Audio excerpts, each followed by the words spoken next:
Have a nice day, everyone. I will continue this series for the aircraft emergency equipment list. This time, I will complete 3 items in the oxygen system. Number 1, protective breathing equipment or smoke hood. This is at the chapter 35-30.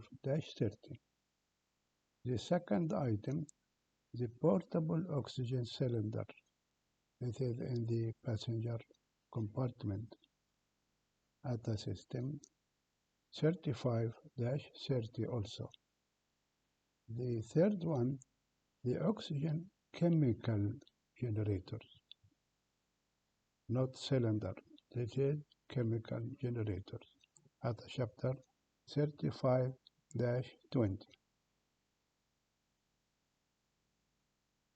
This is my channel, Aviation, and this is my photo. And here, please make these 3 items.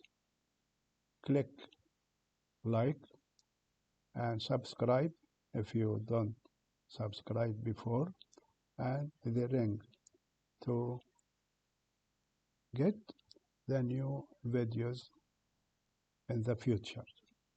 Okay?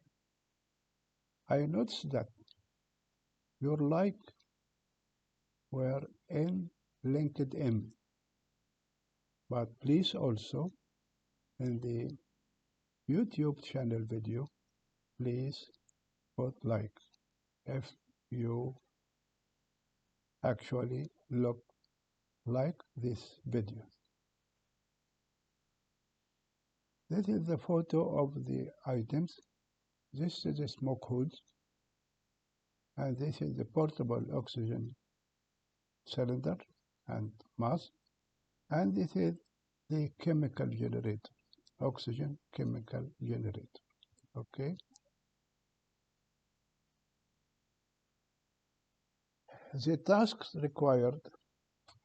Number 1, discard protective breathing equipment. It has expiration date.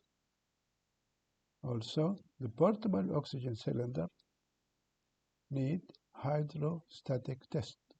Okay, and also it has life limit. This is 3, not 2, sorry. Functional check of automatic mask release. This is for the chemical generator. The mask release if the pressure drop in the passenger cabin. This is a task. Detailed inspection of masks and visual check of chemical oxygen generator. Here, the last one, discard the chemical oxygen generator. It has life limited parts. I think 12 years, maybe exceed that after that. Okay. About the intervals, go to the smoke hood, part numbers, and component maintenance manual. Also, the oxygen cylinder, the portable, the part number and CMM, the chemical oxygen generator, also part number CMM. The last one, your aircraft type maintenance program for unique aircraft registration. Okay. I am waiting your comments and your suggestions. Thank you very much and goodbye.